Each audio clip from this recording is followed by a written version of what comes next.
Wealth has a smell all its own. In the Volkonsky estate in Greenwich, it smelled like pine floor polish, Russian tobacco and urine wiped up 3 hours too late.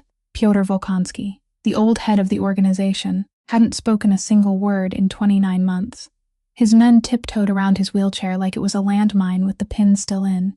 His son, the current Pakhan, had hired 3 interpreters out of Yale and 2 Russian-born nurses out of Brighton Beach. The old man spat in the face of all 5. 4 aides had walked out in 2 weeks. He never hit anyone. He never threw anything. He just looked at their wrists, at the tendons in their throats, the thin places in human anatomy, like a man who had once known exactly where to press. But Delaney Quintero wasn't Bratva. She was 27, made $19 an hour, and drove a 2004 Chevy Cavalier. She had to open the door of just to pay a toll. She carried $61,000 of debt she'd be paying until 2043, and a nursing license that had been suspended 3 years ago for something she never told anyone. She had lost everything a person can lose, and that was precisely why she wasn't afraid of anything anymore. On the 4th day, when the old man's skeletal hand clamped around her wrist like a steel vise, she didn't pull away, she leaned in, and she spoke to him in a language no one had spoken to him in 40 years, a language she'd learned from a woman in Sacramento, whose name was the only thing she remembered. He let go. He looked at her for a long time, then he opened his mouth. If you want to know what the old man said, hit that like button so this story reaches more people. Share it with someone you know will stay up to the very end. And subscribe now, because what Delaney is about to learn about the woman in Sacramento changes everything. The sound that came from the old man's chest didn't sound human. It sounded like 2 stones grinding against each other at the bottom of a well that had been dry for a very long time. He repeated the very word she had just laid upon him, slowly, as though a man were testing whether the tongue in his mouth still belonged to him. Kvatet. Delaney stood frozen, her hand still resting on his, her wrist marked with 4 red bruises that were already darkening into purple.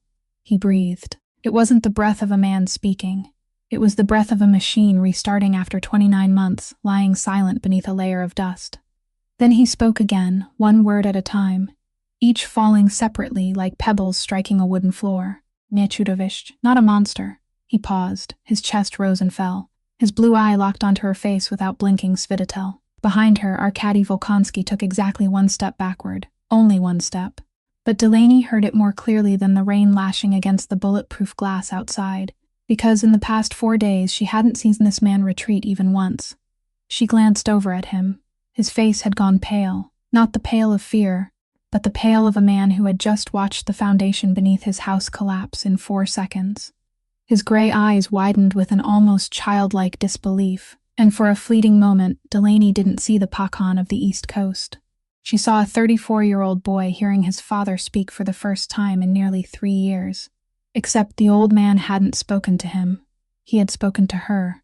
Delaney understood the first word.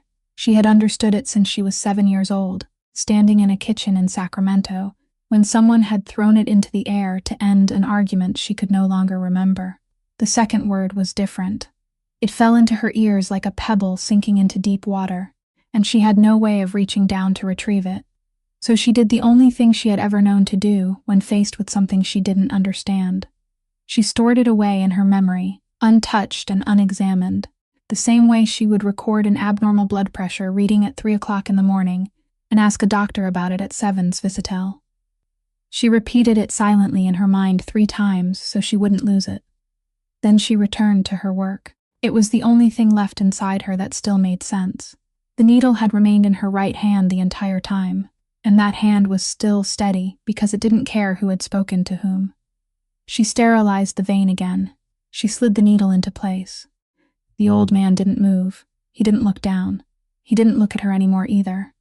Instead, he turned his head toward the window, where the rain ran in long streaks across the glass, and his face had become so empty that Delaney felt whatever had spoken those few words had already withdrawn from this body and left behind nothing but a shell. She secured the tape. She connected the line. She adjusted the drip to the safest rate she dared allow. And when she finally pulled her hand away, she realized it had begun to tremble. Not much. Just the faintest vibration in her fingertips, something no one standing 6 feet away could ever notice. Delaney tucked that hand beneath her arm and held it there for 4 slow breaths. The adrenaline was leaving her bloodstream like the tide withdrawing from a deserted shore, and what it always left behind was cold. Arkady finally spoke.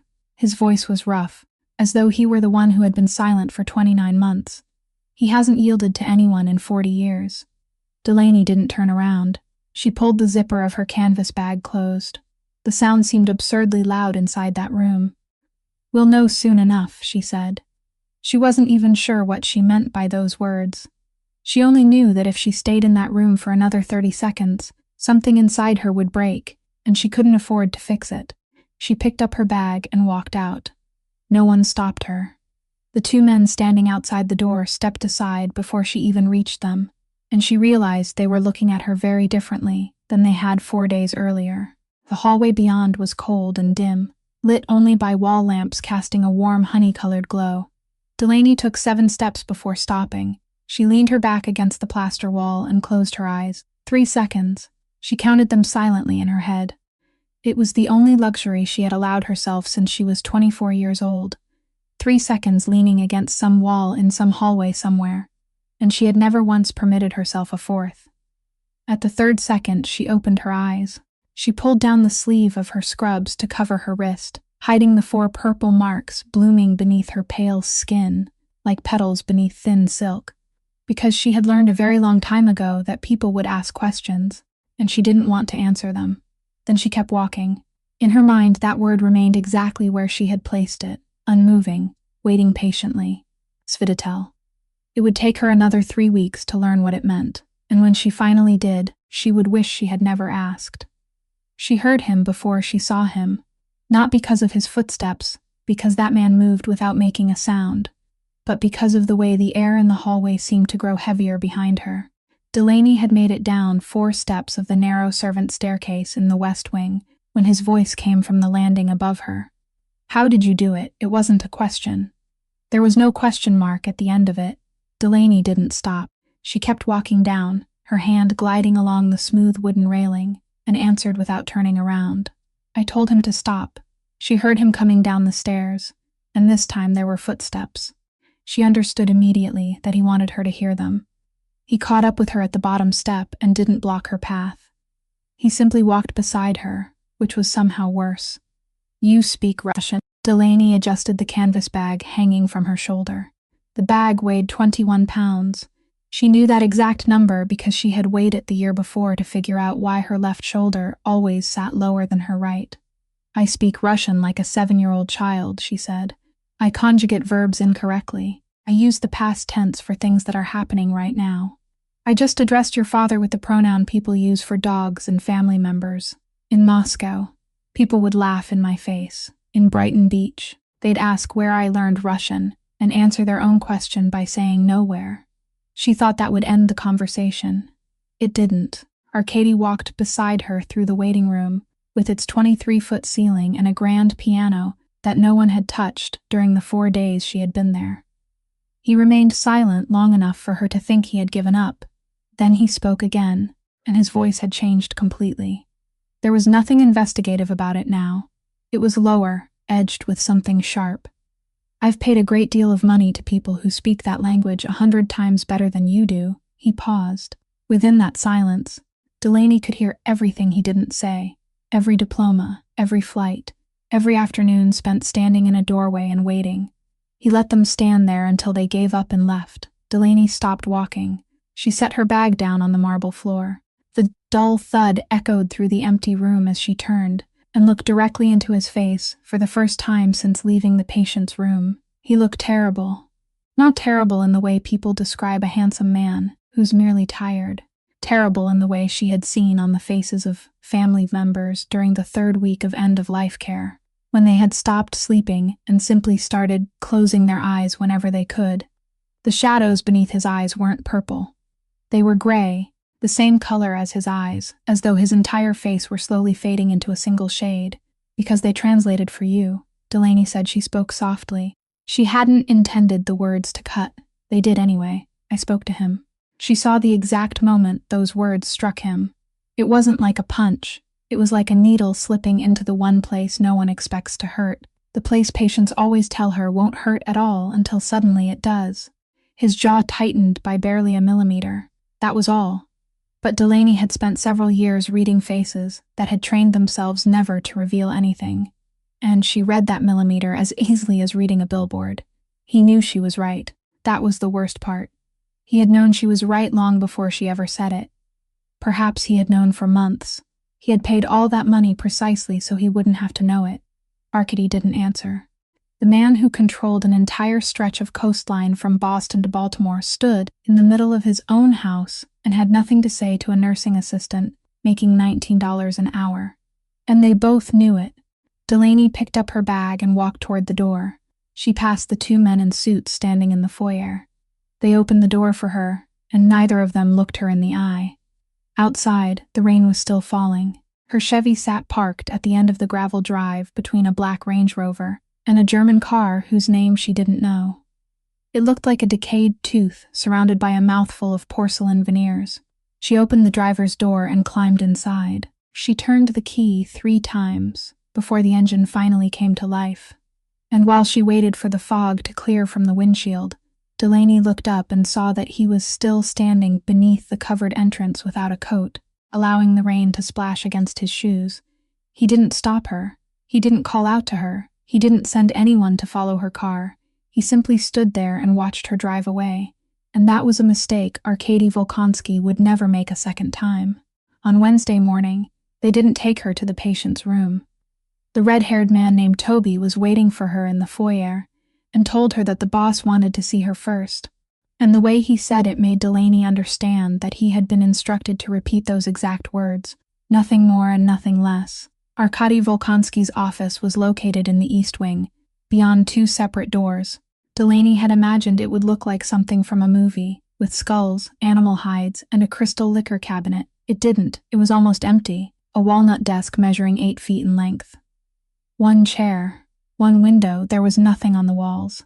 No paintings, no diplomas, no family photographs, only lighter patches on the paint where something had once hung for many years before being taken down. And on that vast walnut desk sat exactly one thing, a stack of papers. He slid it across the desk toward her with 2 fingers. Delaney didn't sit down. She remained standing as she picked it up and began reading. Because she had learned long ago that the only thing worse than signing a document without reading it was not reading it at all. The first page contained the things she had seen 100 times before: name, social security number, start date. Then she reached the salary line and read it twice, and then a 3rd time, because the first time she thought she had counted the zeros incorrectly. $400 an hour. Delaney stood perfectly still. She did the math automatically in her head because she always did the math. It was the disease of people who spent their lives converting everything into money. 400 divided by 19. 21 times what she currently made. She turned the page. There, beneath a bold printed heading, was the one clause that made this document something more than a piece of paper. The employee shall reside full-time on the estate for a period of 6 weeks, and shall not leave the premises during that time. Delaney placed the papers back on the desk. "You know my license has been suspended," she said. Arkady didn't stand. He sat in his chair with his hands resting on the desk and spoke in that calm, even voice. She wouldn't understand. For many weeks was the voice he used when he was angriest. "I know your nursing license was suspended for 3 years by the Connecticut Board of Nursing. I know the date of the ruling. I know you're working as a nursing assistant for your 6th staffing agency in 4 years. I know that yesterday afternoon you placed an intravenous line into my father's arm in front of 4 people. He paused for exactly 1 beat. I know one of those 4 people had a phone in his pocket." Delaney didn't move. She had heard threats before in her life. Landlords, debt collectors, a resident physician in Hartford who had once told her that if she kept writing down what she saw in medical charts, she wouldn't have any shifts left to work. She knew exactly what a threat sounded like. This wasn't one. Arkady wasn't threatening her. He was simply placing facts on the table between them, carefully, like a man setting down a knife with its blade facing himself, and allowing her to look at it. That was what frightened her. "You know what to do," he said. "You're simply not allowed to do it." He tilted his head slightly. "I'm the only person in this world willing to pay you to do what you're best at." Delaney picked up the contract. She tore it in half. The paper was thick and expensive, so it didn't tear cleanly. It made a dry, harsh sound as it split apart. She stacked the two halves together and tore them again. Then she dropped the 4 pieces onto the walnut desk. One piece slid off and landed on the floor. Arkady looked at them. Then he stood up. He walked around the desk, bent down, and picked up the piece that had fallen. He returned to his chair, and right there in front of her, without saying a word, he carefully arranged the 4 torn pieces together on the desk, edge to edge, with the same patience one might use to piece together a shattered plate, until the contract lay before them once again, whole except for the 2 tiers that divided it neatly into 4 equal sections. He smoothed it flat with the palm of his hand. "You'll sign it on Friday," he said. Delaney laughed. It was a short laugh with nothing amusing in it, and it escaped her before she could stop it. "Why Friday?" she asked. Arkady Volkonsky lifted his eyes to hers, and in those gray eyes there was no triumph, no challenge, none of the things she could easily name. Only something she had seen on the faces of sons and daughters standing in hospital hallways at 4 o'clock in the morning, after they already knew the outcome, but before the doctor had spoken it aloud. "Because on Thursday, you'll understand why," he said. Delaney walked out.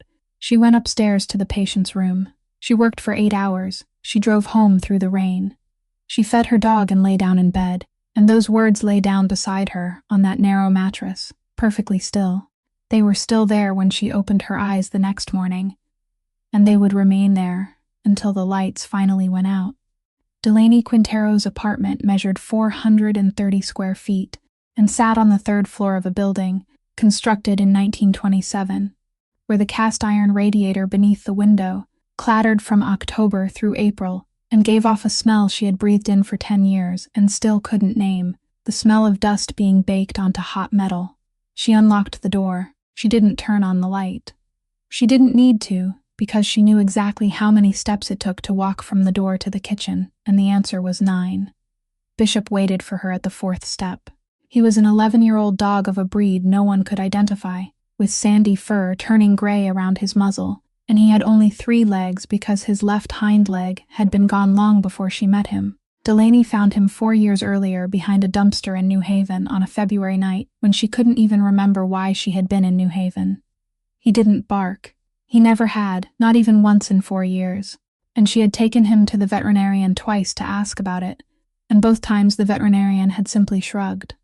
There was only one thing he did whenever she came home. He took 3 steps toward her, rested his head against her calf, and stood there quietly breathing until she bent down and touched his ear. Delaney bent down. She touched his ear. She opened the refrigerator and its pale yellow light spilled across the wooden floor. Inside were half a carton of milk, 3 eggs, a jar of mustard that had been open since summer, and a green bag of kidney care dog food, the kind that cost 4 times as much as ordinary food, the kind she bought faithfully every 2 weeks whilst she herself lived on instant noodles. She measured out Bishop's dinner. Exactly 1.5 cups. She placed the bowl on the floor, and he waited, just as he always did, until she said, "All right." On top of the refrigerator, tucked into the right corner, lay a Polaroid photograph face down. It had been sitting there for 3 years. Every week, Delaney dusted around it carefully, lifting it with 2 fingers, wiping beneath it, and placing it back in exactly the same spot at exactly the same angle, still face down. She hadn't turned it over even once. She sat down on the floor with her back against the kitchen cabinet, and when Bishop finished eating, he came over and lay beside her, resting his chin on her thigh. She pulled out her phone. She opened her contacts. She scrolled to the letter H for her staffing agency and let her finger hover over the name. She knew exactly what she needed to type. She had typed those words 3 times in her life, and everyone in her profession knew the formula. It was passed from one break room to another, like an incantation, requesting reassignment, hostile work environment, patient demonstrated physically aggressive behavior, injury sustained, photographic evidence available. She did have photographs. She had taken pictures of her wrist while sitting in her car beneath the dome light, the 4 purple bruises standing out sharply against her pale skin because 10 years in healthcare had taught her that the only thing protecting her was evidence. Her finger remained suspended there, and while it hovered, the one thing she had spent the entire afternoon trying not to think about rose quietly to the surface. It wasn't the hand gripping her wrist. It wasn't the needle. It wasn't the two sentences spoken in that language. It was the moment just before the old man released her hand. She had leaned in very close and looked directly into that blue eye and seen what lay beneath the rage, and it wasn't surrender. People often confuse the two. Surrender is soft. This wasn't. This was the exhaustion of someone who had fought too long against something that couldn't be fought, who had spent too many sleepless nights, who had been empty for far too long and still hadn't been allowed to stop. And Delaney knew it well, not because she had seen it on the faces of her patients.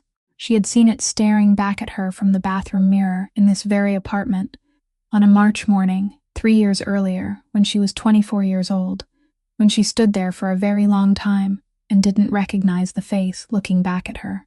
She tossed her phone onto the rug.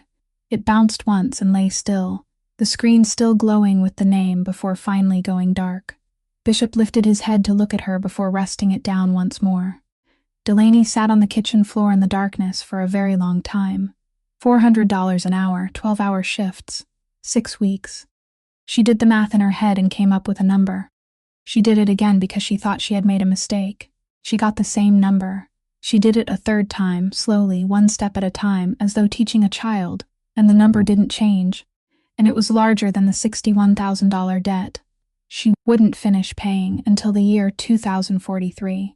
Delaney sat in the darkness with her 3-legged dog and realized that it was the first thing in 3 years that had truly frightened her. On Thursday morning, the old man didn't say a word. Delaney had prepared herself for another battle. She had spent the entire 40-minute drive rehearsing 3 different scenarios in her mind, and not one of them resembled what was actually happening. He sat in his wheelchair facing the window, just as he did every morning. He didn't greet her. He didn't move when she entered, but when she stepped closer and bent down to remove the tape securing his intravenous line, she noticed something that nearly made her drop the roll of tape. He wasn't looking at her wrist. During the previous 4 days, every time she brought her hand within his reach, that blue eye had always drifted down to her wrist, then up to the tendons in her neck, then back again, tracing the same path so consistently that she had stopped noticing it, the way a man who once knew exactly where to press continued reaching for the same place even when his hands could no longer obey him. This morning, he simply stared out the window. He remained that way throughout the entire dressing change. Delaney understood that this was all the explanation Pyotr Volkonsky considered necessary, that he would offer nothing more, and that if she asked, he would immediately look back at her wrist, simply to remind her that he could. So she didn't ask. She worked.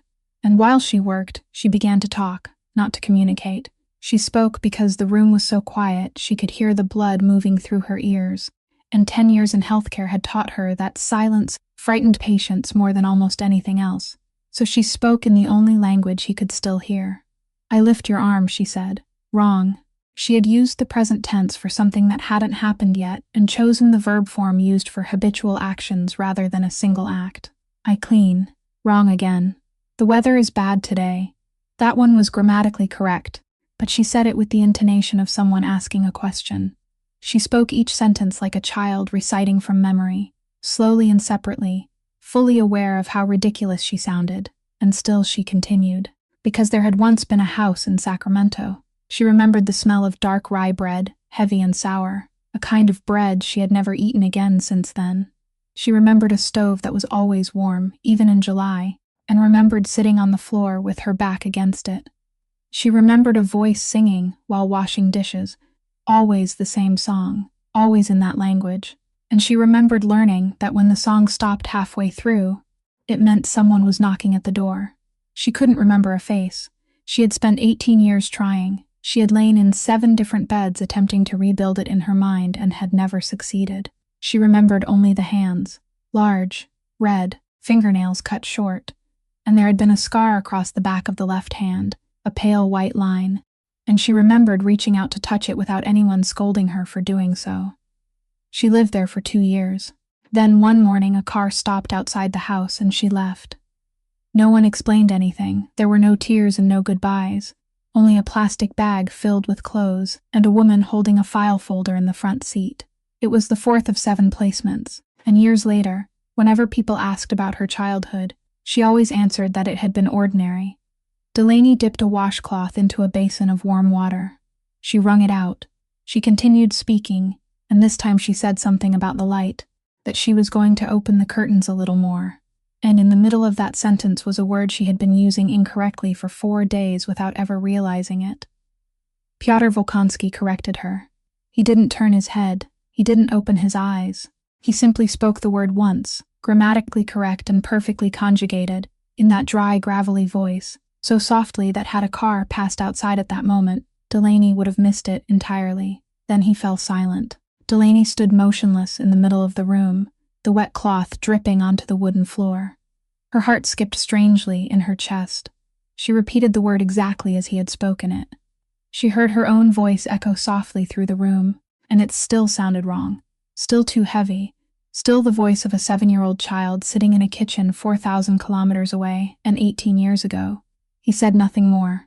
He didn't open his eyes, but the left corner of his mouth, the side that still worked, lifted by exactly 1 millimeter. And beyond the window, the sky above Long Island Sound slowly began turning the color of lead. Volkonsky's kitchen prepared beet soup on Thursday afternoon, and Delaney knew it wasn't a coincidence because she had requested it since Tuesday morning. And the chef had looked at her as if she had just asked him to burn the house down. Beets, potatoes, a little sour cream, no salt, thin enough that it was almost water. It was the easiest thing she could think of for an esophagus that hadn't worked properly in 29 months, and she had calculated that if he managed to eat 3 spoonfuls, it would already be a victory worth recording in the chart with capital letters. He ate half the bowl. Delaney sat on the small stool beside the wheelchair, one hand holding a towel beneath his chin, the other lifting the spoon, and she counted every spoonful in her head, tracking each swallow with clinical precision. By the 9th spoonful, she realized her hand was trembling, and she had to place the spoon against the edge of the bowl for 1 second to steady it. He didn't look at her. He looked at the bowl.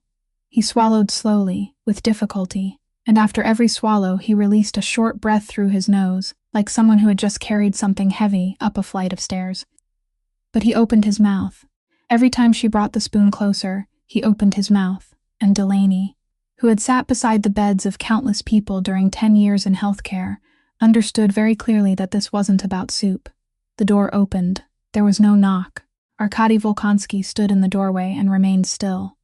Delaney waited for him to speak. He didn't. She waited for him to come inside. He didn't. He simply stood there, one hand still resting on the doorknob, and watched his father eat. She lifted the 10th spoonful. He opened his mouth. He swallowed. And Delaney looked up at that exact moment unintentionally, only because she was about to ask if he needed anything. She saw his face. Later, she would try to describe it to herself and fail. It wasn't happiness. It wasn't relief. It was the expression she had seen exactly once before, on the face of a man standing in the 4th-floor hallway of Hartford Hospital at 4 o'clock in the morning, when the doctor told him his child would be okay, and the man hadn't cried. He had only stood there with his mouth slightly open, as if someone had pulled his spine out of his back, and he hadn't had time to fall yet. Delaney immediately looked down at the bowl of soup.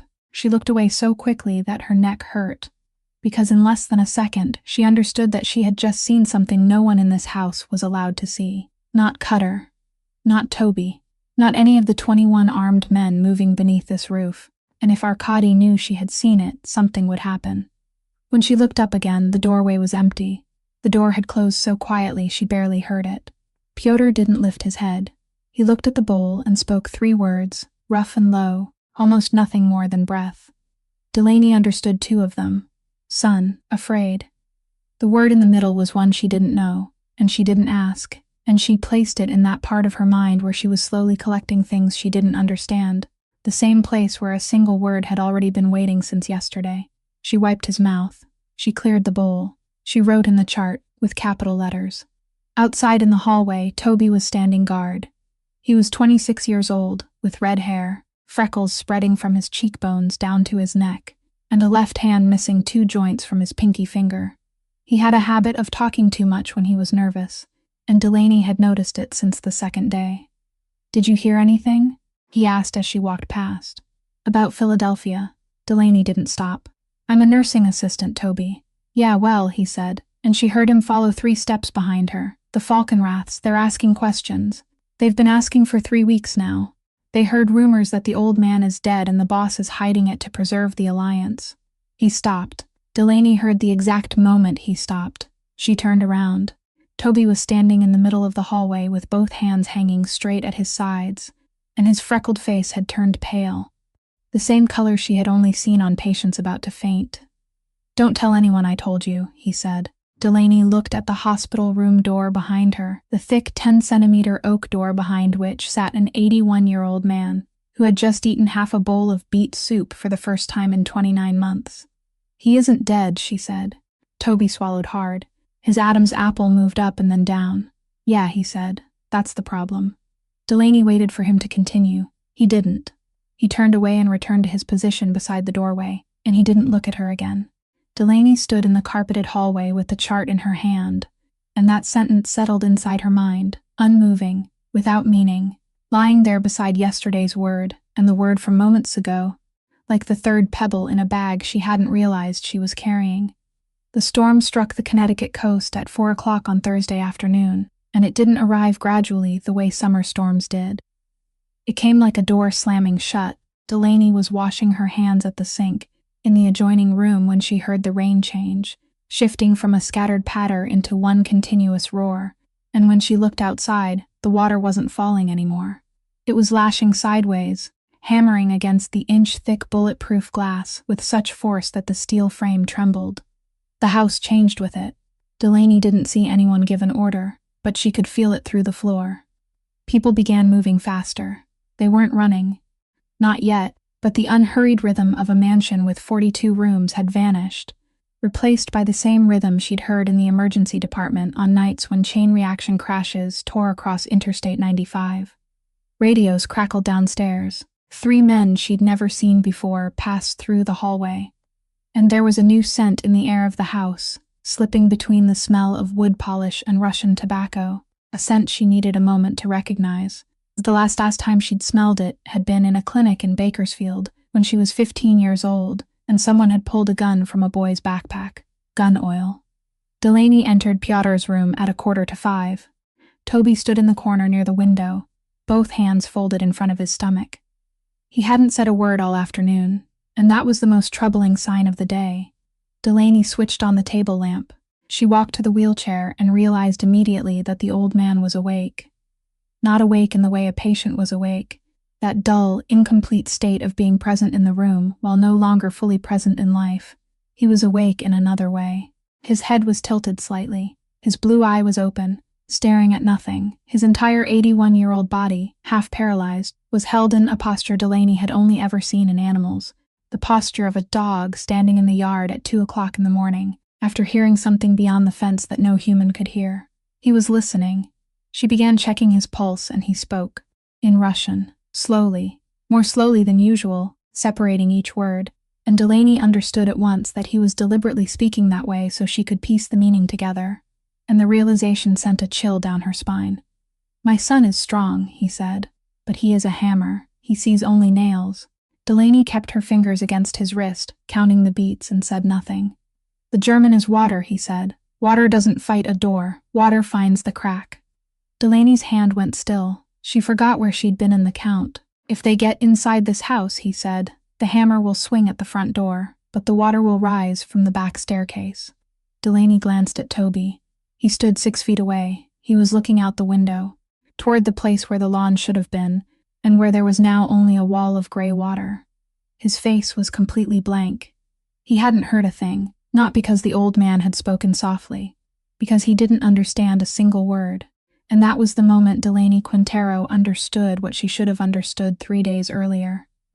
There were 21 armed men in this house, a butler, 3 kitchen workers, and a Pakan who controlled the entire coastline from Boston to Baltimore, and not one of them could hear this man. He had lain among his own family for 29 months, speaking to walls, and now he was speaking to her. Only to her. Delaney stood there with 2 fingers still pressed against his wrist, and realized that it wasn't an honor. People didn't give someone a thing like that. They placed it on the shoulders of the person they'd chosen, and they'd chosen her not because she deserved it, but because she was the only one there, and now she would have to carry it, and she didn't know how much it weighed. Pyotr turned his head, his blue eye locked onto her face. "Lock the door, nurse." Delaney opened her mouth. She meant to ask which door. Lock it against what? What do you know that I don't? How long have you known? She meant to ask all of those questions at once. She didn't have time to ask a single one. The lights went out. They didn't flicker. They didn't dim. They simply died. The table lamp, the hallway light shining through the crack beneath the door, the tiny green glow on the heart monitor, all of them vanishing at the same instant, and darkness fell over the room so thickly that Delaney raised a hand in front of her face and couldn't see it. She counted. That was her affliction. 1, 2, 3. The backup generator in a house like this should have started within 8 seconds. That was the standard. She'd read it in the orientation materials on her first day. 4, 5, 6, 7, 8, 9, 10. Nothing happened. And in that absolute darkness, somewhere very close, she heard a sharp metallic sound, a slide followed by a click. A sound she'd never heard in real life, but one anyone would recognize the first time. Today was Thursday, Delaney didn't think. She had been through 42 power outages in 3 different hospitals, and her body knew what to do before her mind had time to argue. She turned toward the door and moved, both hands stretched out in front of her, her fingers sweeping along the edge of the bedside cabinet until they found the wood, following it, losing it, finding it again. Her knee struck the armchair, and pain shot all the way into her hip, but she didn't stop. 9 steps. 10. Her hand touched oak. She felt upward, found the brass bolt, and threw it into place. Clunk. It was the most beautiful sound she'd ever heard in her life. "I have to check the hallway," Toby said from somewhere in the darkness behind her. "Lock the door," Delaney said. "Miss," he said. "Lock it." She didn't recognize her own voice. A heavy thud rose from somewhere below, traveling through the floor and through the soles of her shoes. It wasn't thunder. Thunder rolled. This sound ended cleanly. It was the sound of a door being torn from its hinges. Then came the gunfire. Crack, crack, crack, small and dry, almost entirely swallowed by 42 rooms, 3 floors, and 200 years of oak. Toby threw the second bolt above her head. Footsteps pounded across the carpet in the hallway, many footsteps. The handle turned, jerked, then turned again. "It's locked," a voice said from the other side of the wood, 16 inches from Delaney's face. "Break it," a second voice said. In the darkness behind her, blankets rustled, and then a hand seized her shoulder. Only one side of that hand still worked, and it squeezed hard enough for Delaney to know she would have another bruise. "The bathroom," Pyotr said, and for the first time since he'd begun speaking, urgency sharpened his voice. "Reinforced walls. Go. What about you? They want me. They don't care about a nurse. Go." And then the world exploded. The oak door burst inward in pieces, and the pressure struck Delaney in the chest, throwing her onto the floor with both lungs emptied of air. Smoke poured in, thick and biting, carrying the smell of gunpowder and burning wood. 3 beams of light cut through the dust, 3 figures in tactical gear, their faces covered, and they moved in a way that made Delaney understand instantly that these men did this for a living. And she looked at Pyotr. He didn't flinch. He had pushed himself upright against the pillows, alone, using the one arm that still obeyed him. His chin was raised. His blue eye was open. He wasn't looking at the guns. He was staring directly into the empty space between 2 beams of light, and his face was perfectly calm. And Delaney read it at once because she had been reading that face for 4 straight days. He was waiting. He had been waiting for 29 months. And what rose inside her then wasn't courage, and it wasn't duty. It was fury. A white, clean, absolute fury. The fury of someone who had just realized that the old man was about to get what he wanted, that he was about to win, that the hunger strike in the silence and the endless staring at people's wrists for 29 months had all been nothing more than one man searching for a way out, and now someone had opened the door for him. And 3 years ago, a man named Whitlock had fallen during her shift, and she had been asleep. Delaney lunged forward. She didn't decide to do it. She was simply there, throwing herself across the old man's chest, her face pressed into the cashmere blanket still warm from his body, both hands gripping his shoulders. An explosion. The headboard shattered directly above her, splinters of wood raining into her hair, and something hot grazed the edge of her ear. Then Arkady emerged from the smoke. He didn't shout. He didn't give an order. He didn't say anything at all. 2 soft sounds, only slightly louder than clapping hands, and the figure nearest the doorway collapsed like a sack of sand. The leader turned, but Arkady was already there, his left hand gripping the barrel of the gun and wrenching it toward the ceiling. A burst of bullets tore through the plaster above them. Then came a knee, then another sound. And from the floor, Toby, his face covered in blood from the gash across his forehead, shot the third man down. 8 seconds. Delaney counted them later, when her mind was clear enough to count, and she arrived at 8. Silence slammed back into place like a lid. There was only the rain beating against the glass and a long, high ringing inside her ears. Delaney. His voice. He was right beside the bed, his gray sweater coated white with plaster dust, and his eyes were wide, and there was nothing left in them of the man who had sat behind the walnut desk. "Were you shot?" She shook her head. She wasn't sure it was true. She only knew she could still speak. He pulled her away from the old man and gripped her shoulders with both hands, hard enough for her to know she would have 2 more bruises, and she saw that his hands were trembling. "You're a complete fool," he said. A dry laugh drifted down from the pillows. Pyotr Volkonsky looked toward the floor, then raised his gaze to his son. "They sent water," he said. "They forgot this house was built on stone." Then he turned toward Delaney, and the smile disappeared from his face. "And the nurse is insane." Delaney didn't scream. She didn't faint. She didn't do any of the things a normal person should have done in a room like that, and it wasn't because she was brave.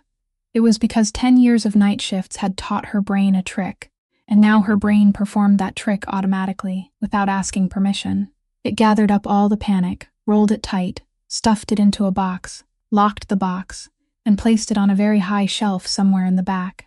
She would open it later, maybe tonight in the car, maybe 3 weeks from now, while washing dishes, but not now because panic was a luxury for people who weren't standing in a room like this one. She knelt beside Toby. He was sitting against the base of the wall with both legs stretched out, trying to wipe the blood from his eyes with the back of his hand and only making it worse. Delaney dragged her canvas bag closer and tore open a packet of gauze with her teeth.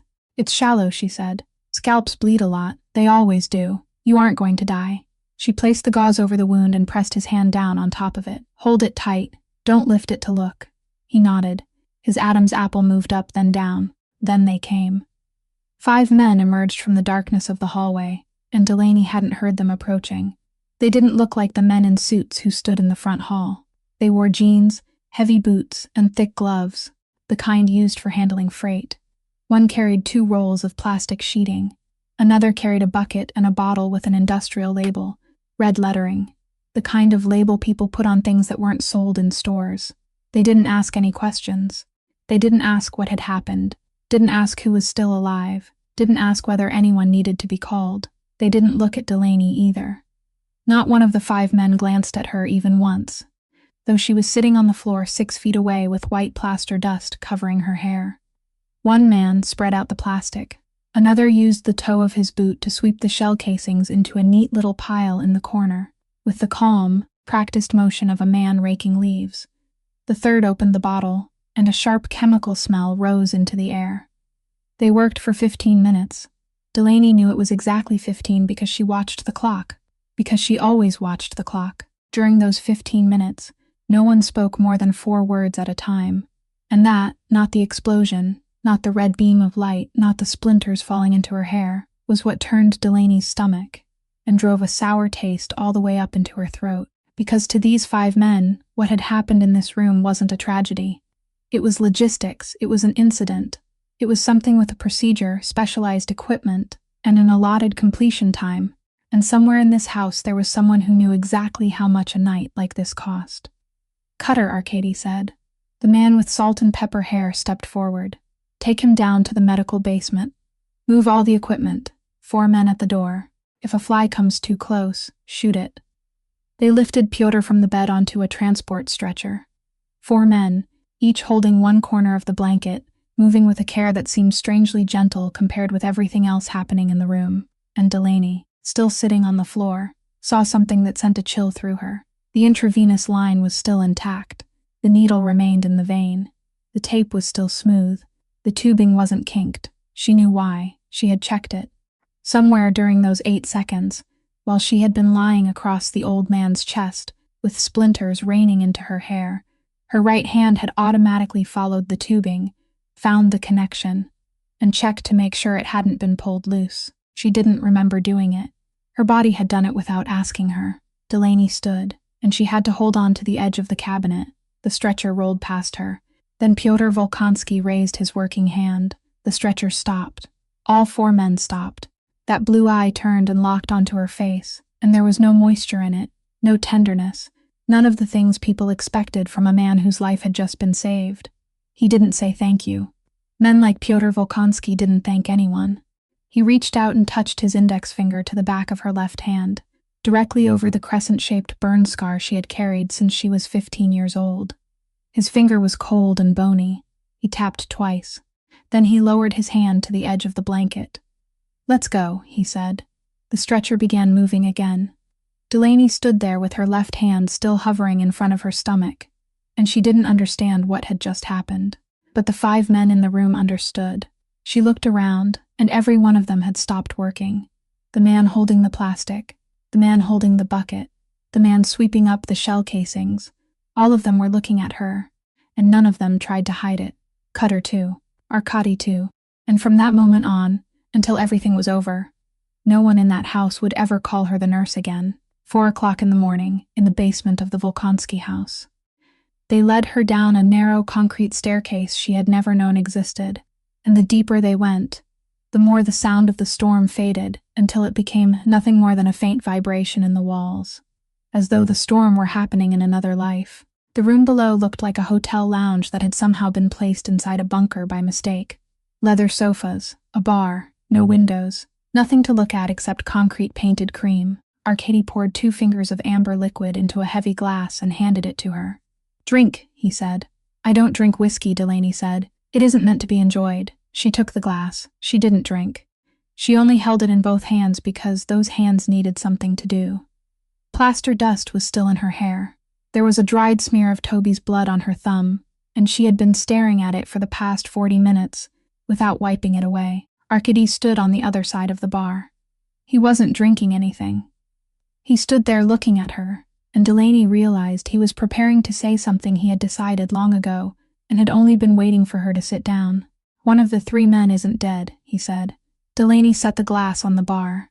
It made a small click in the concrete room. "I need you to keep him alive," he said. "I'm a nurse's aide." "You're a licensed practical nurse whose license was suspended for 3 years, Arkady said, and his voice didn't rise by even 1%. 6 hours ago, you started an intravenous line in my father's arm in front of 4 people. Tonight you stopped one of my men's bleeding with your bare hands, and you did it in the dark." He paused. "We both know what you are, Delaney." She remained silent for a long time. There was no clock in the room, so she didn't know how long, but it was long enough for her to hear the air filtration system running in the ceiling. "If I keep him alive," she said, "what are you going to do to him?" "That isn't a question you want me to answer." "Answer it." Arkady didn't blink, he didn't look down, he didn't shift his stance. He answered her in the same even voice he had used when pushing the contract across the walnut desk. The voice she was beginning to understand was the one he used when he was angriest. "I'll ask him who paid him," he said. "And then he won't leave this house." Delaney looked directly into his eyes. "So you're asking me to save a man so you can kill him. I'm asking you to do what you swore you would do." And that was the one sentence in the world that could make Delaney Quintero rise to her feet. She stood. She knew exactly what he had just done to her. She knew it the moment the words left his mouth, and that was the worst part. He hadn't threatened her. He hadn't bought her. He had found the exact nail inside her, the only one. The one she had driven into herself at 21 years old in an auditorium in New Haven, when she had stood with 40 other people, and spoken aloud an oath she had believed word for word, and he had placed the hammer over its head and tapped. He knew. He had known since he read her file. He had held it back for 4 days, and now he was using it at 4 o'clock in the morning, while there was still plaster dust in her hair, because he knew this was when it would bite deepest. "Where?" she said. "At the end of the hallway, on the left. Cutter is there. You'll have everything you need." "You aren't coming with me," she said. "That wasn't a question." "No," Arkady said.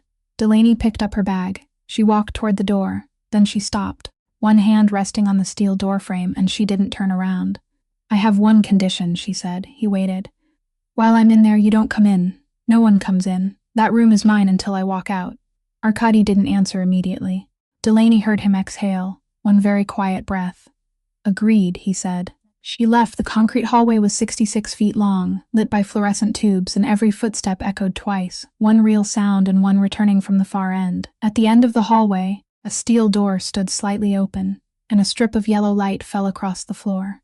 Delaney walked toward it, placed her hand on the door, and stood perfectly still for exactly 3 seconds. Then she pushed it open and stepped inside, and behind her, Arkady Volkonsky remained where he was beside the bar, staring down at the glass of whiskey she hadn't touched. The room at the end of the hallway had 4 bare concrete walls, a drain in the center of the floor, and a single light bulb hanging from a cord. In the middle of the room stood a steel table, the kind used in industrial kitchens, and there was a man lying on it. Cutter stood in the corner. He didn't say anything. He only tipped his chin toward a stainless steel cart against the wall, and on it Delaney saw more supplies than she'd ever had during any shift in her life. Intravenous fluids, military pressure dressings, a suturing kit, a bag of O-negative blood already hanging from a hook. Someone in this house had prepared this room before it was ever needed, perhaps years ago, and Delaney decided she wouldn't think about that. She put on gloves, and then she worked. Later, when people asked her what that night had been like, she wouldn't be able to describe it because she wouldn't remember. The part of her that knew how to do this took control of her body at the doorway, and the part that knew how to be afraid sat down somewhere in the back and remained silent. Pressure dressing, intravenous lines in both arms, 18-gauge needles, fluids running wide open. She checked his airway, she counted his breaths. She listened to his lungs with her own stethoscope, the one she'd bought with the wages from her first week of work when she was 21 and had refused to throw away even after they took her license. Her hands had done this 1,000 times, and now they did it without needing her. On the wall beside the door, a gray plastic box was mounted to the concrete, an old-fashioned internal intercom with a toggle switch and a small light. The light was on. Delaney looked at it exactly once when she entered, registered that it existed, then forgot it, because there was no room in her mind for anything that wasn't bleeding. She didn't know Arkady had switched it on 10 minutes earlier. She didn't know its channel was open, and that it led nowhere except to another room beneath the ground, where an 81-year-old man who had been brought down 3 hours earlier lay awake in the darkness, listening. Delaney pulled down the blood bag and connected the tubing, and while her hands were busy, she spoke. She didn't decide to speak. The words simply came out, the 4-day-old habit she'd picked up in a room, with velvet curtains on the 3rd floor, the habit of a woman who had spent 10 years talking to people who couldn't hear because silence made people die faster. She spoke in that language. "Don't die," she said. "Not today, not during my shift." Wrong. She conjugated the verb in the form used for repeated habits instead of a command. She used the familiar pronoun, the one reserved for family and children, with a man she'd never met and whom someone had just shot. Her accent was heavy, rounded where it should have been sharp, stretched where it should have been short. It was the accent of a 7-year-old child sitting on the floor with her back against a stove in Sacramento. The man on the steel table opened his eyes. Delaney froze. Both of her hands were still holding the intravenous tubing, and they stopped halfway through the movement, and she stood there looking down at a gray, sweat-soaked face, about 45 years old, a face completely unfamiliar to her. He looked at her, not with the panic of someone who had just regained consciousness. He looked at her like a man trying to read a sign from too far away.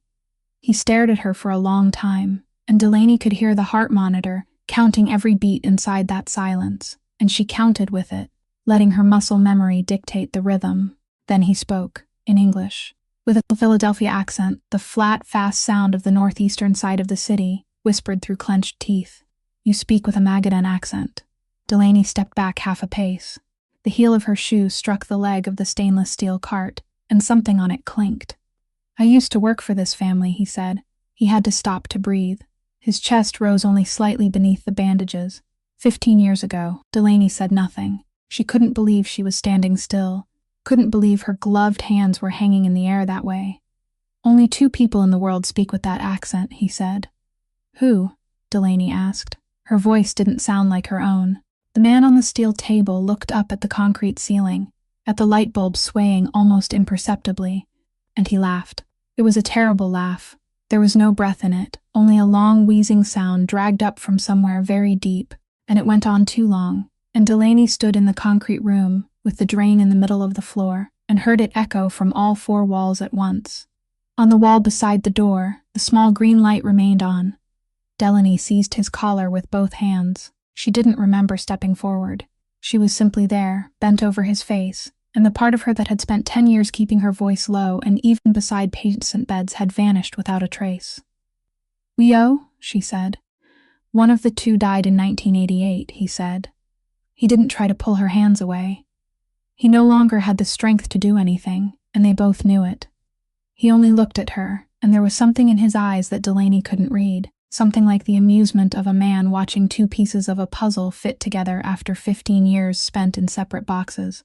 The other one, he said, is Zoya Karsavina." The name fell into that concrete room like a stone dropping into a well. Delaney released him. She stepped back, one step, then two, and her hips struck the stainless steel cart, sending the entire tray of instruments sliding from its surface and crashing onto the concrete floor. Clamps, scissors, forceps, the steel bowl, they bounced and rolled and struck one another for 15 straight seconds. A shrill cascade of sound exploding from all four bare walls at once, and Delaney stood in the middle of it without bending down to pick up a single thing. She remembered the smell of dark bread. She remembered a stove that was always warm, even in July. She remembered a voice singing while washing dishes and stopping halfway through when someone knocked at the door. She remembered a large red hand with closely trimmed nails and a pale white scar running across the back of the left hand, and she remembered reaching out to touch it and no one striking her. She had spent 18 years trying to remember the face, and she never had. She had never remembered the name either. She had asked. When she was 15, she had called the Sacramento County Child Protective Services office, and some woman had told her that juvenile records were confidential and that she could submit a request when she turned 18. When she was 18, she filed the request, and 4 months later they sent her a piece of paper stating that certain parts of the record had been sealed by request and that she could appeal. She didn't appeal. She worked 2 shifts a day and forgot, or believed she had forgotten, and that name had remained somewhere in the darkness for 18 years. And now a dying man on a steel table in the basement of a Mafia boss had thrown it into the middle of the room like a key. "Who was she?" Delaney asked. Her voice wasn't her own. The man laughed. That wheezing sound dragged on too long again. Then it stopped, and his eyes drifted away. It wasn't like the movies, there was no slow closing of the eyelids. His eyes simply stopped looking at her and began looking at something behind her that wasn't there. And the heart monitor on the cart changed its sound, shifting from separated beeps into something else, higher and more continuous. The sound Delaney had heard 200 times in her life and had never learned to accept. And Delaney Quintero did what she'd been trained to do. She didn't think. She lunged forward, placed one hand over the other, set the heel of her palm in exactly the right place, locked her elbows and pressed down. 1, 2, 3. She counted aloud, she shouted for Cutter, and she heard the steel door slam against the wall and boots running over concrete. She compressed the chest of a man who had come there to kill her patient, and she kept pressing until her shoulders burned and sweat ran into her eyes. And on the 84th compression, the monitor changed its sound again. She saved him. Cutter hung the second bag of blood. She saved him, and then she stepped back and sank onto the concrete floor where she stood, her back against the leg of the steel table, both gloved hands resting on her knees, and they began to shake. Not the faint trembling at her fingertips from Tuesday. This time both hands shook violently, and she couldn't pin them beneath her arms, and she didn't bother trying. Because for the first time in 3 years, for the first time since that March morning when she stood in the bathroom and didn't recognize the face in the mirror, Delaney Quintero was truly afraid. Not afraid of dying. She had grown used to that thought long ago. It no longer had teeth. She was afraid of something else. She was afraid that there was something she hadn't lost. That for 18 years it had still been somewhere out there, with a name, real, and she hadn't known. And on the wall beside the steel door, the small green light on the intercom box remained on. At the end of the hallway, in a room without windows, Pyotr Volkonsky heard that name and closed his eyes. She pounded on his door at 5:45, and she was still wearing her gloves. She realized it when her hand struck the wood and the sound was wrong, dull and flattened, and she looked down to see the blue rubber clinging to her skin. She didn't take them off. Arkady opened the door after the second knock. He was wearing the same gray sweater from the night before, plaster dust still coating one shoulder, and he didn't look like a man who had just been awakened because he hadn't slept. "Who is Zoya Karsavina?" Delaney said, and he stopped. That was all. He stopped for exactly one beat. Only one, a silence no longer than a heartbeat, the kind 99% of people in the world would never notice. "I don't know that name," he said. Delaney looked at him. She had spent 10 years standing beside the beds of people who lied to her. People lied about pain because they were afraid of being seen as weak. They lied about taking their medication because they were ashamed. They lied about whether they'd fallen the night before because they were afraid of being moved into a nursing unit. Delaney had learned that the lie wasn't in the words. It was in the space just before them, the half-second the mind needed to choose between two answers. She had counted that half-second thousands of times. She had just counted it now, and she didn't ask again. That was what unsettled him. She saw it pass briefly across his face, the confusion that she wasn't pressing harder. But Delaney had understood something during the 30 seconds she'd spent standing in that hallway, and she would never forget it again. She would never get the truth from this man by asking for it. "All right," she said. "Then tell me how long I have to stay here." "You aren't leaving," Arkady said. 6 weeks. That's what the paper you gave me on Wednesday said. 6 weeks.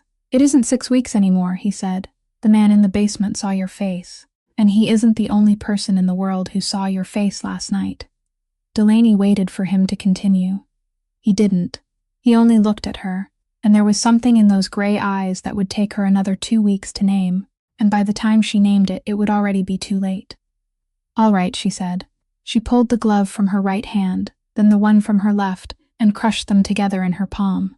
"Then I have 3 conditions." He didn't smile. That was the only point she gave him that night. "1," she said. "I'm not a servant. I don't cook, I don't clean, and I don't make coffee for anyone. I'm your father's nurse. When my shift ends, leave me alone." "Agreed," he said too. Delaney paused. She could hear herself breathing.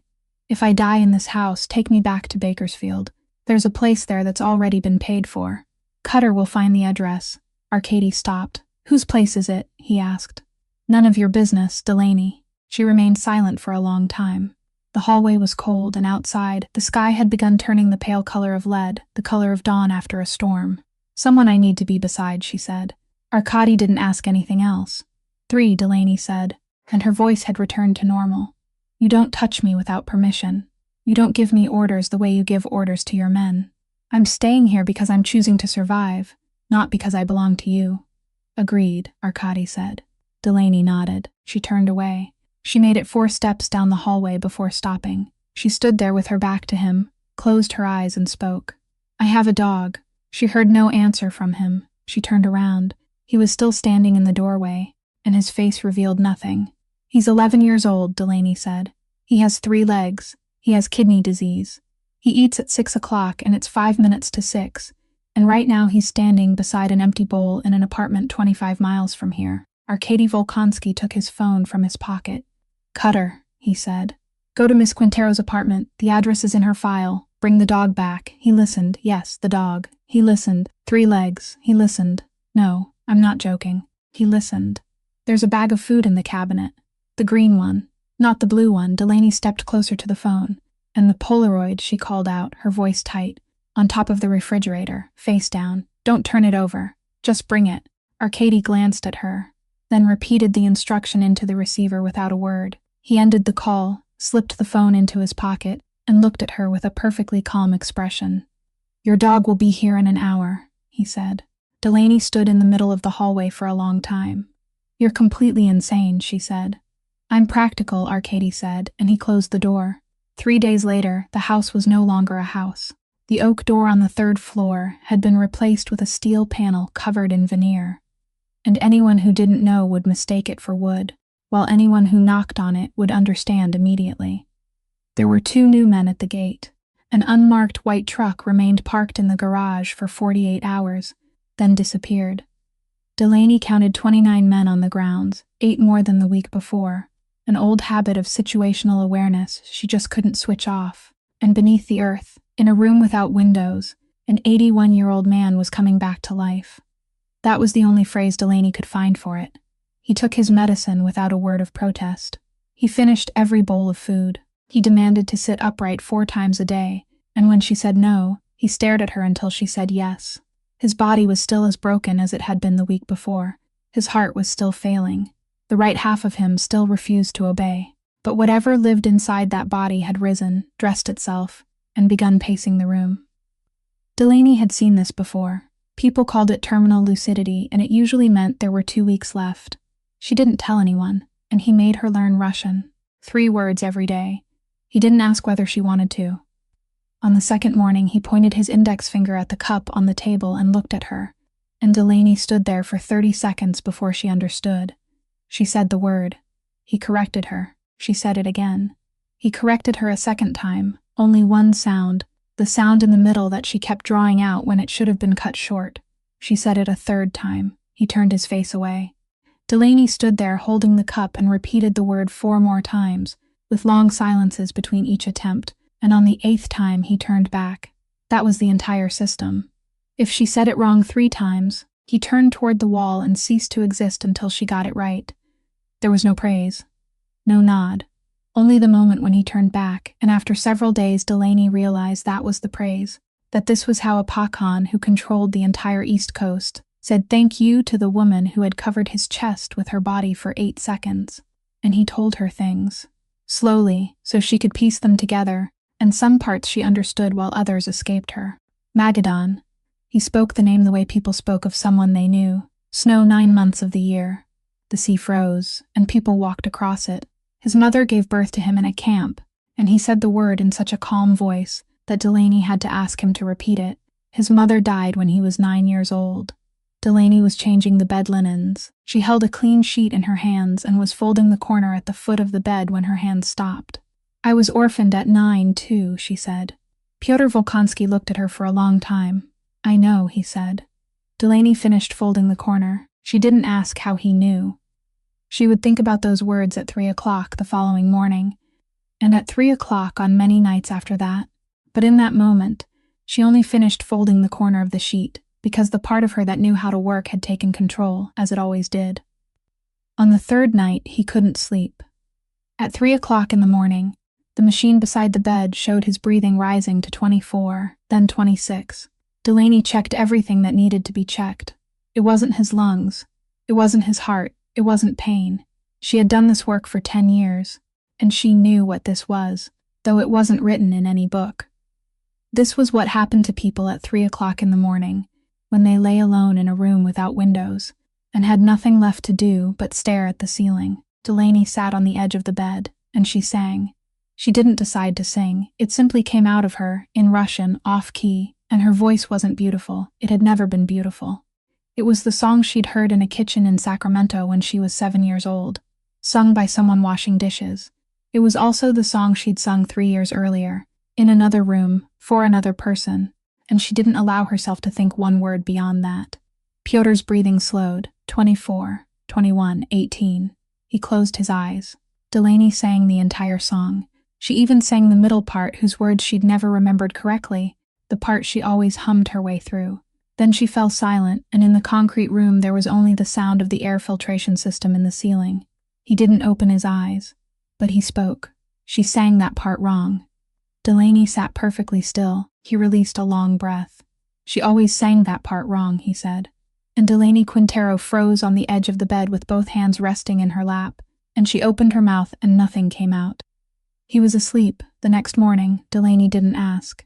She had lain awake from 3 o'clock until 6 in the room they'd given her on the 3rd floor, staring at the ceiling while that sentence turned over and over in her mind, like a coin rolling across a tabletop, and she had arranged 4 different ways to ask the question. Then she went down to the basement and saw the old man's face, and she didn't use any of them, because she had learned one thing in 10 years of sitting beside people's beds, and it was that people didn't tell their stories because someone asked. They told them when someone stayed in the room long enough without asking anything. So she worked. She changed the intravenous fluids. She checked the insertion site. It was time to switch arms.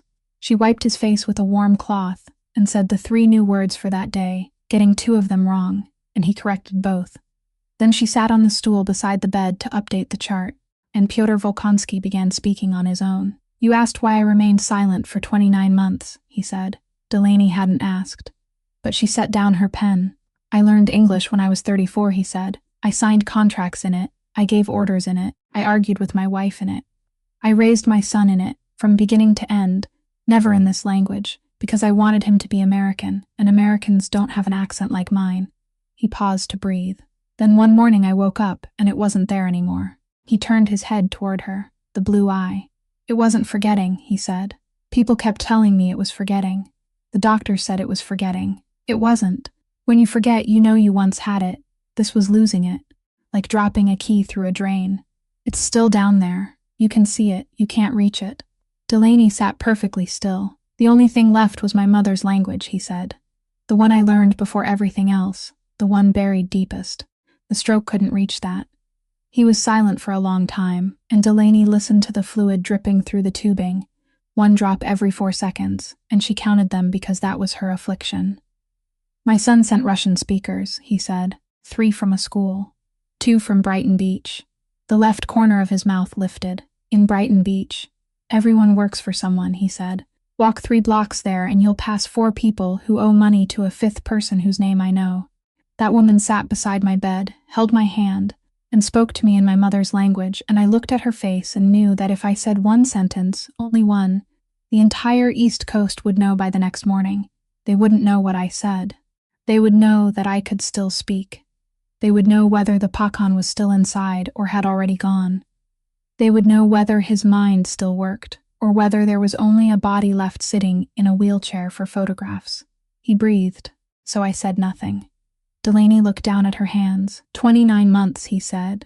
Then he turned his head and looked directly at her, and his voice changed. It didn't grow louder. It didn't tremble. It simply became very plain, as though he had stripped away every layer, and this was what remained. Do you know what that feels like, nurse? Delaney didn't speak. To lie among your own family, he said.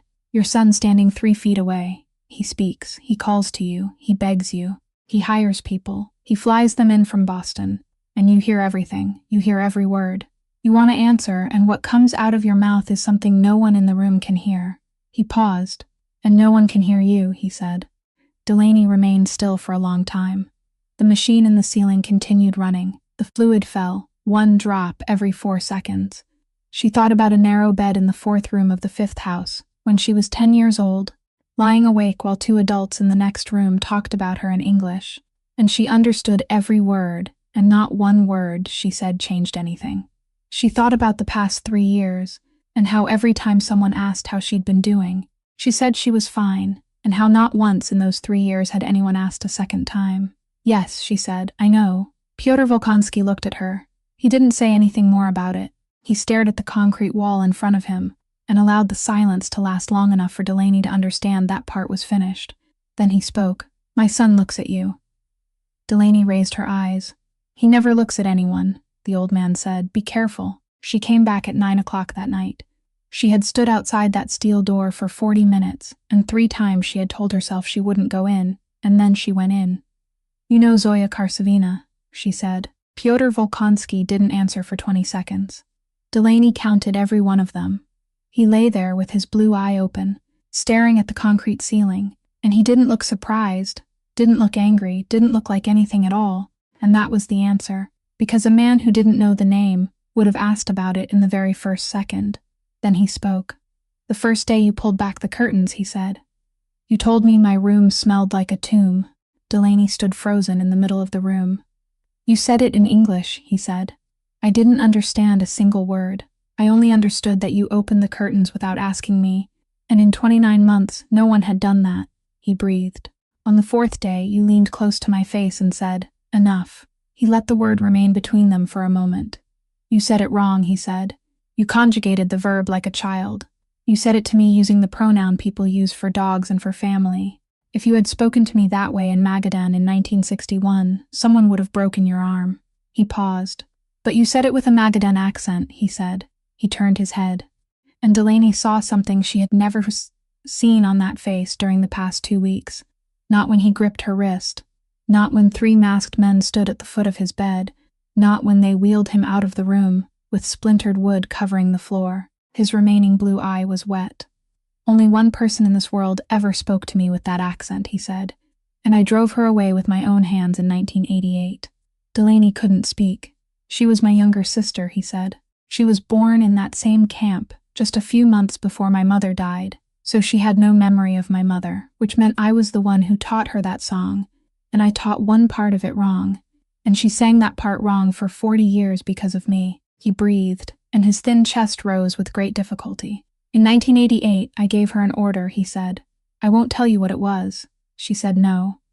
No one said no to me in 1988. Nurse and anyone who did only said it once. I gave her 2 choices, do it or disappear. He looked up at the ceiling. She chose to disappear, he said. She changed her name. She went to California. I didn't look for her. Not because I was kind, because that was the condition. If I looked for her, the others would know she was still alive, and if they knew she was alive, she wouldn't remain alive for long.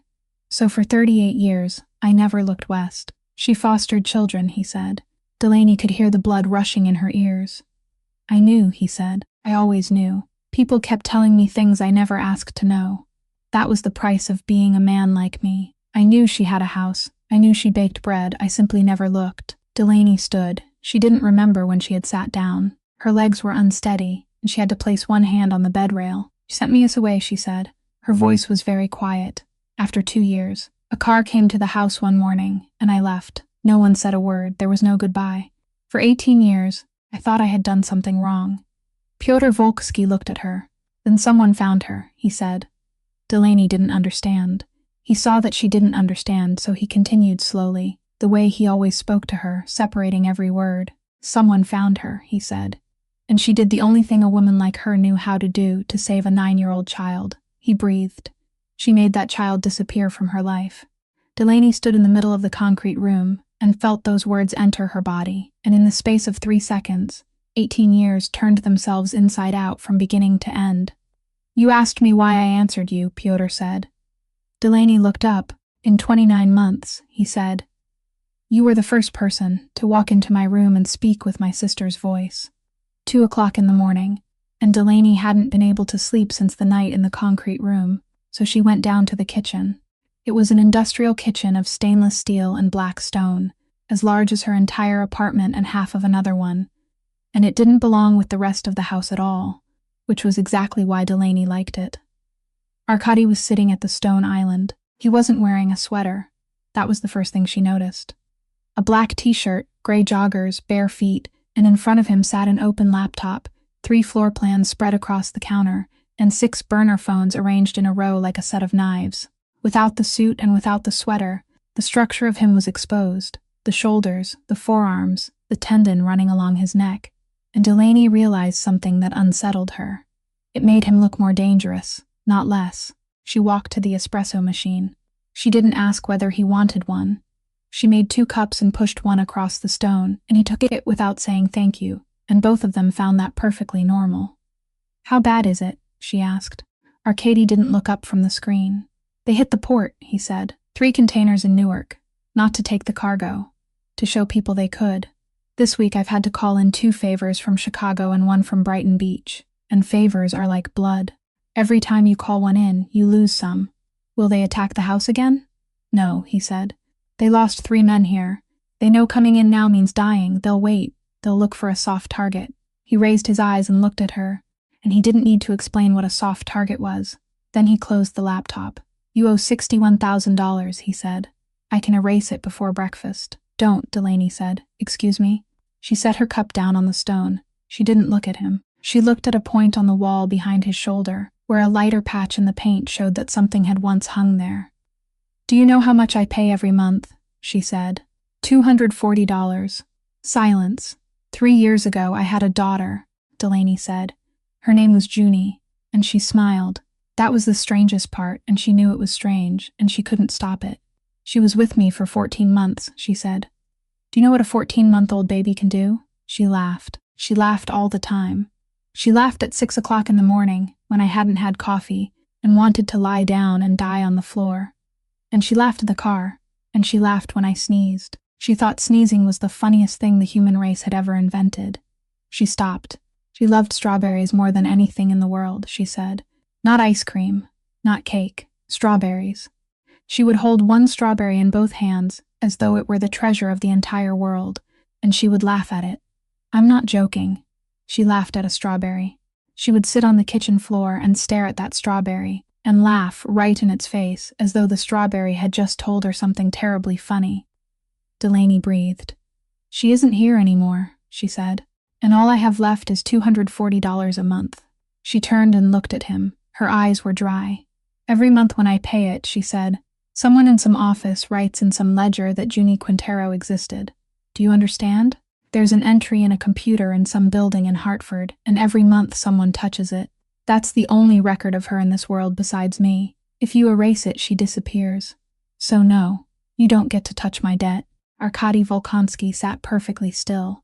And for the first time in his life, the man who had bought a staffing company simply so no one would ask questions, who had paid for 3 interpreters, 2 nurses, and a 5-person cleanup crew, had no answer that money could purchase.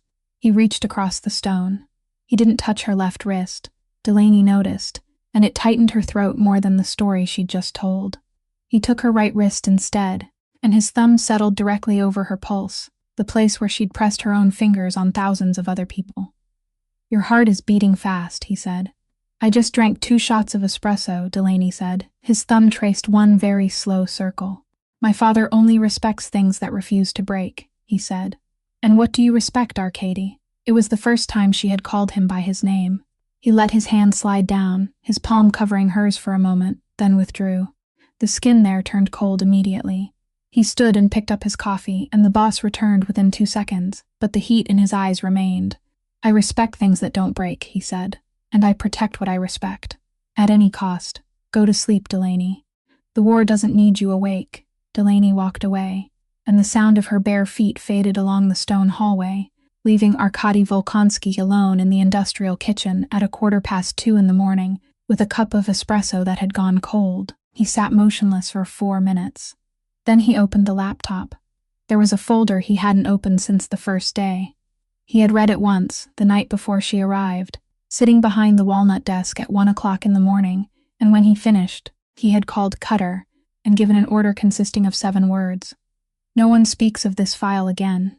He had given that order because he'd believed it was the only decent thing he could do for a woman he was about to imprison. He opened it. The first page contained the things he already knew by heart.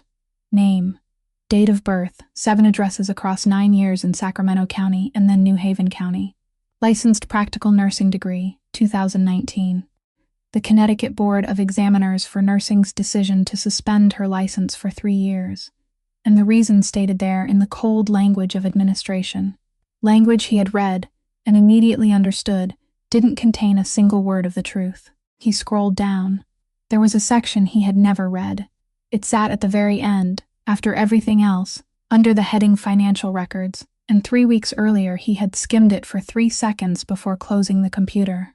He hadn't read it because it was only numbers, and numbers were something Arkady Volkonsky knew how to handle.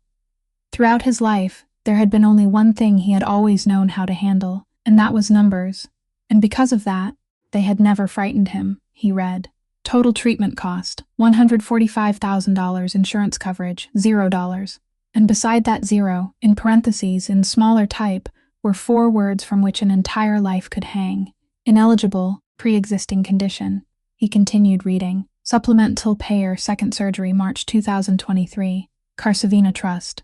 $84,000. Patient responsibility. $61,000. Arkady Volkonsky sat there for a very long time.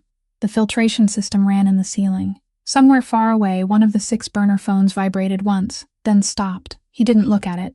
Someone had paid for Junie Quintero. 3 years earlier, $84,000, in March 2023, for the second surgery of a 14-month-old child at a hospital in Hartford. And there wasn't a single line in the file suggesting that the mother knew. He had just sat 32 inches away from that woman and listened to her say that all she had left was $240 a month. She didn't know. He read it again. The second time, more slowly, 1 line at a time. The third time, he read it aloud inside his mind as though reading it to someone else. The name was still there. It hadn't changed. It rested between 2 numbers like a stone in the middle of a stream, and the water had flowed over it for 3 years without anyone looking down. Arkady reached for the fourth phone from the left. "Cutter," he said. On the other end came the sound of a man waking fully within 2 seconds. The kind of waking only people in this line of work could manage. "Find me everything about a trust called the Karsavina Trust," Arkady said. Karsavina, which state it was registered in, what year, whose name is on it, who signed the checks, which bank holds the account, and where the money came from. "I need it before morning." He paused. He looked toward the kitchen window. There was nothing outside, only darkness and his own reflection in the glass. A 34-year-old man in a black t-shirt sitting alone at 2 o'clock in the morning, and behind that reflection lay 2,500 miles to the west. The direction no one in this house had been permitted to look toward for 34 years. The place where a woman had disappeared from his family before he was born, and where her name had been removed from every story the way someone pulled a brick from a wall and covered the empty space with cement. He had grown up in a house with a hollow place no one ever explained. "And Cutter," he said. "Yes, boss." Arkady Volkonsky looked into his own reflection. "Find my aunt."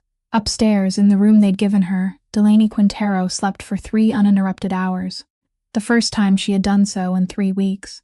She didn't know that downstairs, the man who had imprisoned her in this house had just begun searching for the only woman in the world who had ever saved her. The next morning, the old man was waiting for her. Delaney knew it the moment she pushed open the steel door, because he was sitting upright, alone, with the cashmere blanket pulled neatly across his chest. And over the past 2 weeks, she had learned that whenever Pyotr Volkonsky arranged himself that way, it meant he was about to say something he had been considering since the night before. "Sit down," he said. Delaney set down her bag. She sat. "You think they came to kill me," he said. "They shot at you," Delaney said. "I was there. I had splinters in my hair for 3 days." "They missed," he said. Delaney fell silent. She heard those words settle between them, and somewhere in the back of her mind, something began to move very slowly, like a heavy door starting to turn on its hinges. 3 men, he said. Tactical gear, shaped explosives to breach the door. You think 3 men like that, from 13 feet away, in a room lit by weapon-mounted lights, missed an 81-year-old man who couldn't move. Delaney said nothing. He let the silence continue long enough. Then he began to explain, slowly separating every word, the way he always spoke to her. "If the Pakan dies," he said, "power passes to his son. Cleanly, no one argues. That is the law. It has been the law since before I was born." He breathed. "But if the Pakan remains alive and is no longer capable," he said, "then under the old law, the East Coast Alliance has the right to call a vote." Delaney felt the concrete floor tilt beneath her chair. "And in a vote," he said, "my son loses everything. Not by bullets, by procedure. Men will raise their hands, men will count, and by afternoon he will be nothing, and he won't survive more than a week after that, because no one allows a deposed Pakan to walk the streets." He turned his head and looked at her. "They didn't come to kill me, nurse. They came to let the whole world see me." Delaney didn't breathe. "Propped against pillows," he said, unable to move, unable to raise one hand, unable to speak a single sentence in any language anyone in the room could understand. And allowing a woman who weighs 117 pounds to throw herself over his chest and take the bullets for him. He looked at her for a long time, and they got exactly what they wanted, he said. They didn't break the door, they broke the perception. Delaney sat perfectly still on the stool. Inside her mind, something was coming together slowly, one piece at a time, and she could hear each piece falling into place. "But they need someone to testify," she said. Her voice was very slow. Pyotr nodded. "An outsider," he said, "not family, not on anyone's payroll. Present in the room from beginning to end. Someone who can stand before 11 men and describe what she saw without anyone being able to ask who paid her to say it." "Me," Delaney said. "You," he said. Delaney stood. She didn't remember standing. She was simply there, on her feet in the windowless concrete room, staring at one point on the wall, while seeing something else entirely. She was seeing a rainy afternoon 17 days earlier. She was seeing herself bent over a wheelchair, with 4 purple marks around her wrist. She was hearing a voice rough as 2 stones grinding together speak 2 words she had gathered and stored inside her mind like vital signs, 2 words she had carried for 17 days, without knowing what they meant. "Not a monster. A witness. You knew," Delaney said. Her voice was very quiet. "From the first second you opened your mouth. Before anyone had fired a single bullet, you looked at me and knew what I would become in all of this." Pyotr Volkonsky didn't deny it. He said nothing, and that silence was the cruelest thing he had ever done to her. Delaney stood there listening to her heartbeat pounding in her ears, and then she asked she had feared, since the concrete floor first began to tilt. So Arkady isn't keeping me here to protect me. Pyotr looked at her with his blue eye. My son is a hammer nurse, he said. He sees only nails. He is keeping you here because as long as you remain inside this house, you can't testify to anyone. Delaney Quintero stood in that room for a very long time. The filtration system ran in the ceiling. The intravenous fluid fell, 1 drop every 4 seconds, and this time she didn't count them. Then she asked the only question left. Did you try to stop him? Pyotr Volkonsky closed his eyes. No, he said. 4 o'clock in the morning, and Delaney Quintero sat alone in the industrial kitchen that was as large as her entire apartment and half of another one. Bishop slept on the leather sofa in the corner. The sofa, she guessed, had cost more than her Chevy Cavalier. And he slept in the way of an 11-year-old 3-legged dog who had survived enough in his life to decide that wherever it was warm, that was home. She sat there and took inventory, because that was her affliction, because she had spent her entire life turning everything into numbers and lines in a ledger. She was locked inside a mansion in Greenwich with 29 armed men and a crime boss who had remained silent for 29 months. She had been cut off from the world with no phone, no car, and no one outside knowing where she was, except a staffing company that had been informed she had accepted a long-term exclusive contract.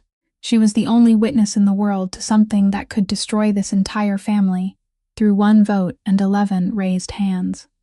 And the man who had held her right wrist 2 nights earlier, who had placed his thumb directly over her pulse and traced 1 slow circle, was keeping her here not to keep her alive, but to keep her silent. She took a sip of coffee. It was completely cold.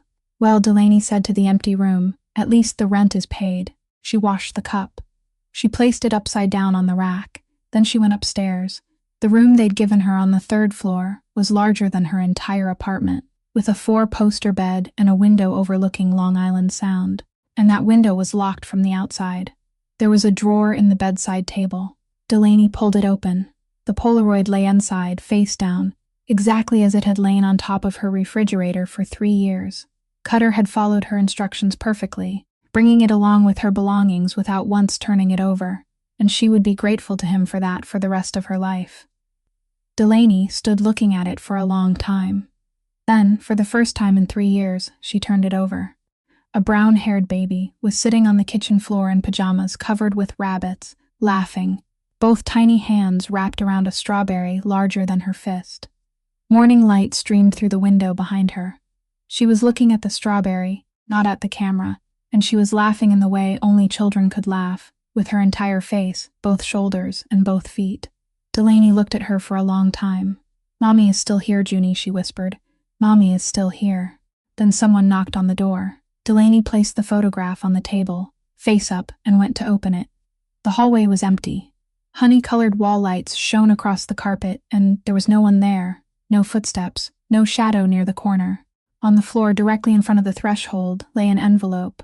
No stamp, no address, only her name, handwritten in the trembling script of someone very old, the kind of handwriting made by a hand that could no longer hold steady, but still tried to shape every letter carefully. Delaney bent down and picked it up. She opened it right there in the doorway without going back inside. Inside was a small tin box the size of her palm, the kind people used to hold breath mints, old, with the paint chipped away at one corner. She opened the lid. Strawberry seeds, tiny yellowish-brown, resting in a thin layer across the bottom of the box. Beneath the seeds was a piece of paper folded into quarters. Delaney opened it with 2 fingers. 4 words, written in Russian in that same trembling hand. "I was always nearby." Delaney looked down at the fresh, expensive paper of the envelope, clean of any dust, and she knew. Zoya Karsavina hadn't walked through the 29 armed guards to place this here. Arkady had found her. He had delivered his aunt's handwriting to her door, just as he had brought her 3-legged dog, silently keeping the only promise that mattered. Delaney Quintero sat down on the hallway floor of a mansion in Greenwich, Connecticut, at 20 minutes past 4 in the morning, with a tin box of seeds in one palm and a piece of paper in the other. And for the first time in 3 years, she cried. If this story touched something inside you, please leave a comment and tell us what you truly felt in your heart. Who do you think placed that envelope outside Delaney's door? What do you think will happen when she stands before those 11 men and begins to speak? Please subscribe to our channel, like and share this video so every day you can discover more meaningful stories to listen to with us. To you, the person watching this video, we wish you lasting good health, a joyful life, and peaceful days beside the people you love. Goodbye, and we'll see you again in the next video.